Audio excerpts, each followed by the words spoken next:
हाँ, हम सूर्य प्रताप सिंह बोलत हई। बोला का हमार विक्रम बाबू होश में आ गए।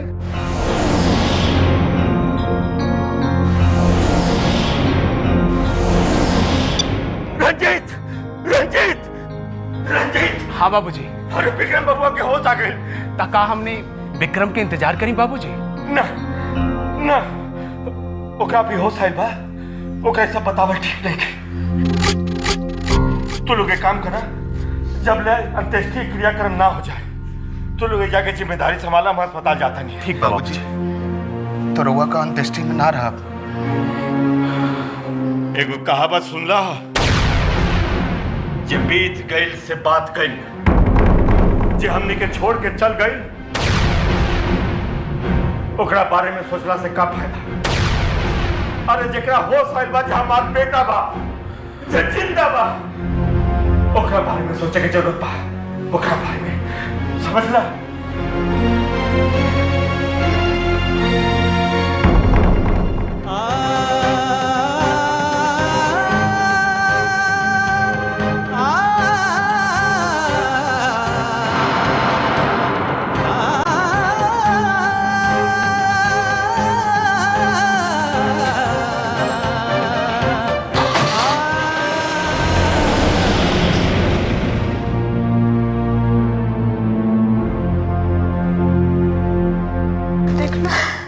देख लो मंजली, बाबूजी का कहत रहे, बीत गई से बात गई।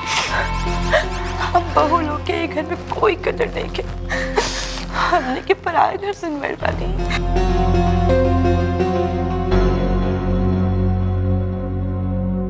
मगर अस्पताल में भी तो जायब जरूरी बानो दीदी।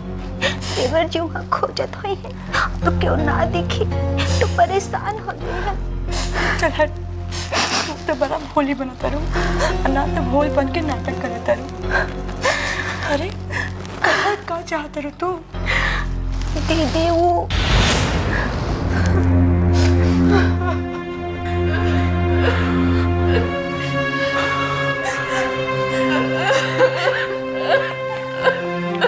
चुप हो जा भाई, चुप हो जा।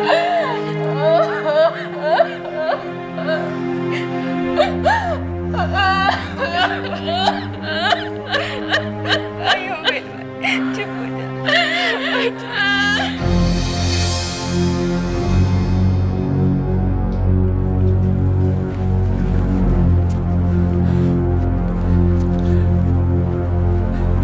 विकी, विकी बेटा, विकी बेटा, आँख खोलो बेटा। देखा तो और बाबूजी तेरा सामने बाढ़।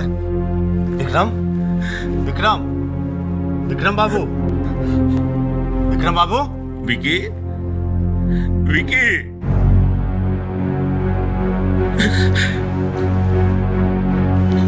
कैसे बड़ा बेटा? विकी कैसे बड़ा बेटा?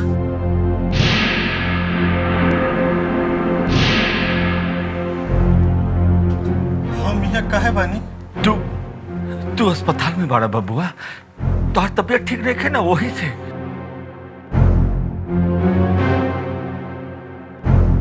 रउआ के हैं? विकी, हाँ, हम तोहर बाबूजी ठाकुर सूर्य प्रताप सिंह। हमरा के नहीं चिन्हत। विकी, हम तोहर बाबूजी। डॉक्टर, डॉक्टर, डॉक्टर साहब, विकी का बोला था? हम के हैं? हम के हैं? हमरा तो कुछ समझ में नहीं क्या बात। पहचानत देखिए अपने आपके, पहचानत देखिए डॉक्टर साहब। हम पूछा था नहीं, हम के हैं?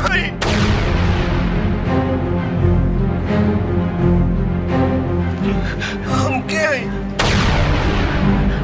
हम के हैं? हम के हैं? हम के हैं? सिस्टर, हम के हैं? इनका सोना जरूरी बा। हम के हैं? लगाओ लगाओ। हम के हैं?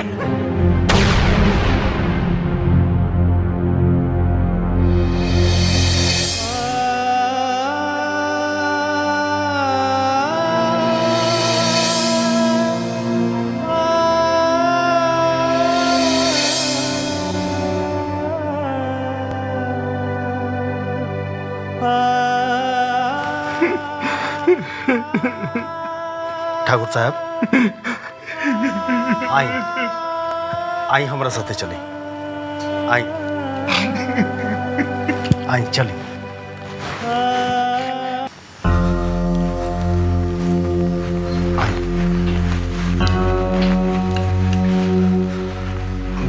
बैठी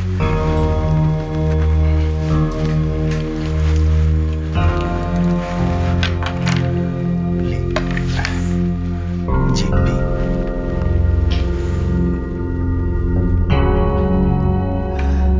देखिए ठाकुर साहब, हम रवा के झूठा दिलासा दिलावे के नहीं चाहत। हम सच्चाई बताओ तनी और हम चाहता नहीं कि धीरज के साथ रवा सच्चाई के सामना करें। हाँ बोली डॉक्टर साहब, हम सच्चाई सुने खातिर तैयार बानी। बस खाली इतना बता दी कि हमारा बेटा कहीं पागल। अरे ना ना ना ना ना, वो पागल नहीं खन।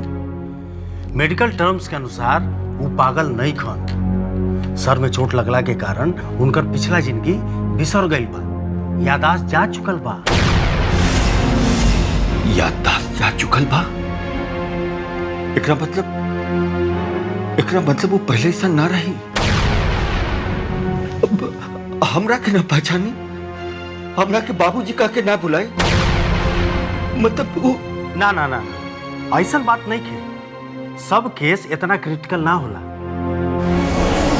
हो सकता कि विक्रम बाबू के ही टेम्पोररी फेज होके जे 2-4 महीना साल में ठीक हो जाए। एकर इलाज का होला डॉक्टर साहब? हम ओकरा के वहां ले जाए, मुंबई, कलकत्ता, दिल्ली, लंदन, अमेरिका, जितना पैसा लागी डॉक्टर साहब हम खर्चा करब। हम अपना बेटा की हाल में नहीं देख सकत डॉक्टर साहब, हाल में नहीं देख सकत। और ओकरा में हमार प्राण बसल है डॉक्टर साहब। ओकरा कैसे ठीक कर दी डॉक्टर साहब? हमार बेटा के कैसे ठीक कर दी डॉक्टर साहब?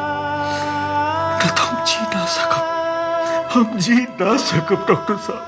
सच तो ई बा कि ओकर इलाज मेंटल हॉस्पिटल में होला। रहुआ वहां भेजे के चाहता नहीं तो भेजी, लेकिन वहां इलेक्ट्रिक शॉक देवल जाला जे शायद वो बर्दाश्त ना कर पाए। हम ऐसा कई केस देख ले बानी जेमे मरीज अपने आप ठीक हो जाला। बस ए में रउआ लोगन के तनी धीरज रखे के पड़ी, फिर घर से अच्छा माहौल और कहीं ना मिले। रउआ लोग के तनी सहानुभूति और नरमी के साथ पेश आवे के पड़ी। हमारे एगो दोस्त बाड़न जे साइकेट्रिस्ट हवन। हम चाहता नहीं कि विक्रम बाबू के इलाज उनकर अंडर में होके। रउआ डॉक्टर बानी, रउआ जैसे चाहिए कर इलाज करी। बस हमार पीकी बबुआ के ठीक कर दी डॉक्टर साहब, हमार पीकी बबुआ के ठीक कर दी।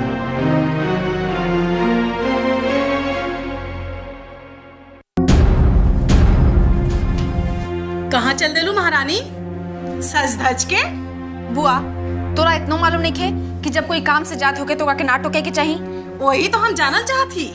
ऐसा कौन काम आ गए कि सज धज के मुंह उठा के चल देलू?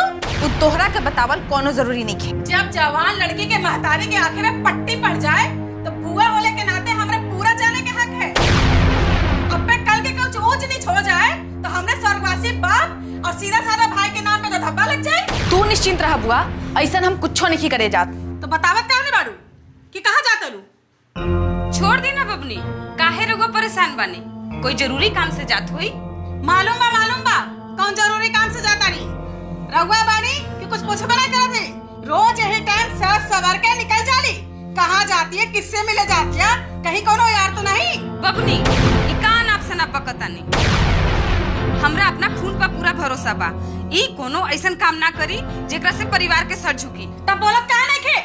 बाकी बात तो मुंह से फाट फाट फुटता और यही बोले खातिर मुंह में दही जम जाता। ई का हल्ला गुल्ला हो रहल बा? हैं? घर के लोग मछली बाजार बना देले बा। अपने महाराजों से पूछिए भैया, आपके लाडो रोज सज सवर के निकल जाले घर से और ये बाड़ी कि कुछ पूछते नहीं थे। और दूसरा पूछा था तो उनको बुरा लगा था। हमरा मालूम बा उ कहां और काहे जा रहल बड़ी। बाबूजी रह दी ना, जाए दी, रोआ जाके आराम करी। ठीक बा, तू जा जहां जा रहल बड़ू। ठीक बा बाबूजी।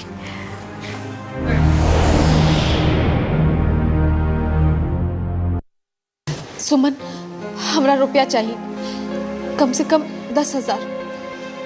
10,000? इतना रुपया कहाँ से आई? ये तो नहीं के मालूम, बाकी चाहिए तो चाहिए, न तब हमार बाबूजी आनर हो जाइए। इतना रुपया जोड़ल आसान बात नहीं की। ई तबा वही से तो तारा लगे बन। मगर हमरा लगे इतना रुपया कहाँ बा? हम तो एक साधारण नर्स हई, जहाँ काम करे नहीं वहाँ के मालिक इतना खड़ूस है कि वेतन तो समय पे देवे ना करी, उधार कहाँ से दी? रुपया जोड़े के तबा तू जहाँ ट्यूशन करेलू वहाँ से कुछ एडवांस मिल जाता। 2 जना तब हाथ उठाते ले बन। एक जगह से वादा मिलल बा 2,000 मिले के, बाकी उसे का हुई? हमरा पास तो 2,000 रुपया जमा बा, वो दे सकता नहीं। धन्यवाद सुमन, बाकी के रुपया के इंतजाम जैसे ही हो जाए हम तोरा से लेके जाए। तू रुपया रख ले रहिया। इतना ला निश्चिंत रहा। अच्छा तो हम चला तनी।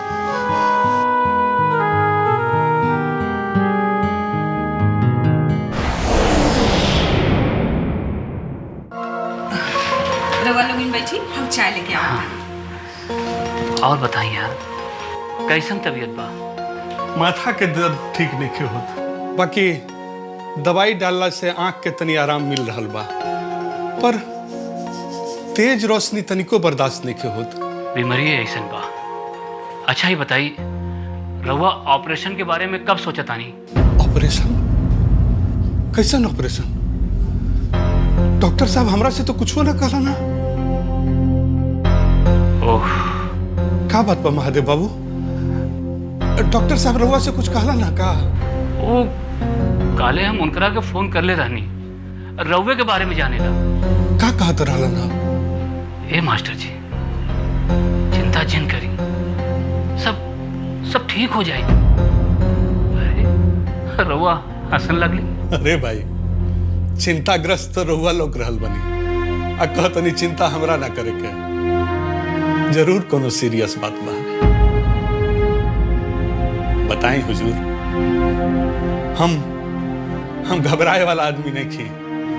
जिंदगी इतना थपेड़ा देले बा कि अब कुछ वो सोच सकत नहीं। रवा के ऑपरेशन करावल बहुत जरूरी बा। संभव नहीं है, इतना रुपया कहाँ बा हमरा लगे। मगर मास्टर जी जरूरी बा, बहुत जरूरी बा। कितना जरूरी? लेकिन के भूख से भी ज्यादा। हाँ, रवा रोटी के जुगाड़ तबे कर पाए जब काम कर पाए, और ये हालात में रवा काम ना कर पाए। मतलब? अगर रवा के आँख का ऑपरेशन जल्दी ना भइल तो रवा के आँख का रोशनी धीरे धीरे चल जाए, और फिर ये का कहता नहीं भाई साहब? भौजी, ये हम ना कहता नहीं, ये डॉक्टर साहब कहला ना। हे भगवान, अब का होई? हमर बच्चा बहुत छोट बाड़े सा, अब पूरा परिवार के जिम्मेवारी इनकरे ऊपर बा। अगर इनका कुछ हो जाए तो हमनी तो कहीं के ना रहे, हमनी के कहीं के ना रहे भाई साहब। ओहो, तनु के माँ तू अंदर जा।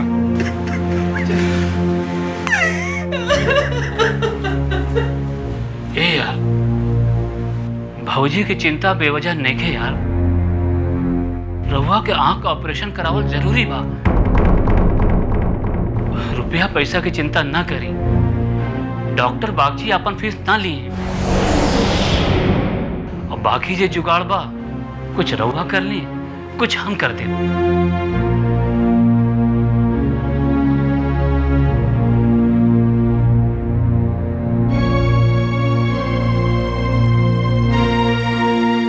कहा भाई यार, कुछ कहत काहे नहीं खे? कुछ सोच रहा बानी। कहा? ये कि भगवान हमरा से और का चाहता है।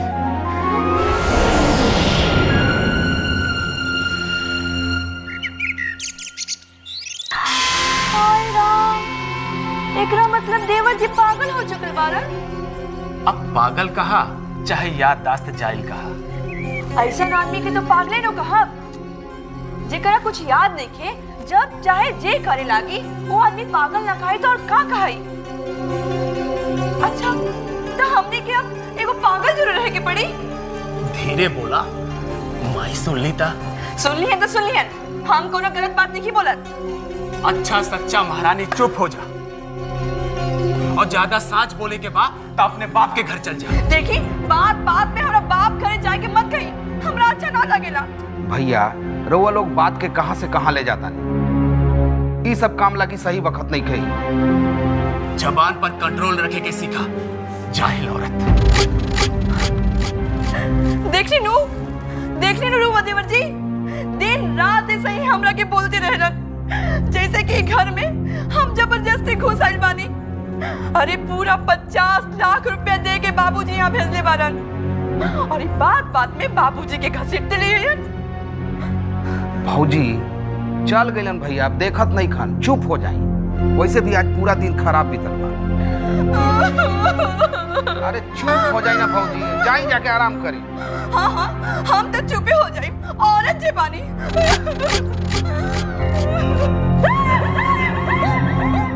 अगर ऐसे ही सब कुछ चलत रहल ना तो हमर रास्ता तो साफ हो जाए।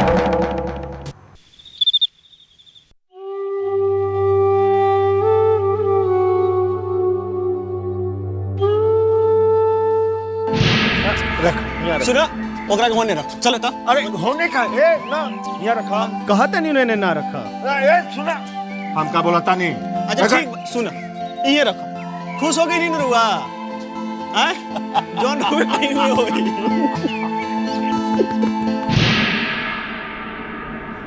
गिरधार एक पपीता देखा तुम रुआ? हाँ अभी कहला लागल बरुआ, पूछी हमरा से का है? ई ऐसे लागल बा कि बड़ होई पाक की अरुआ खाए, अरुआ खाएम त और लीवर ठीक हो जाई, एला हम लगेले बानी। अरे हमार लीवर के का भइल बा? डॉक्टरवा काले निके कि और लीवर थोड़ा थोड़ा डैमेज हो गइल बा।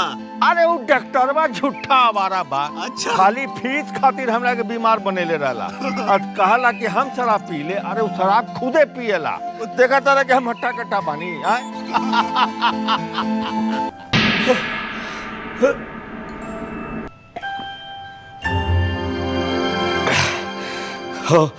और डाला गिरधारी जी, और डाला। ई रउआ का करे तानी जी? डॉक्टर मना कैले रहे ना, रउआ फिर से शराब के हाथ लगौनी। रउआ हमरो से तो वादा कैले रहे ना पिए के।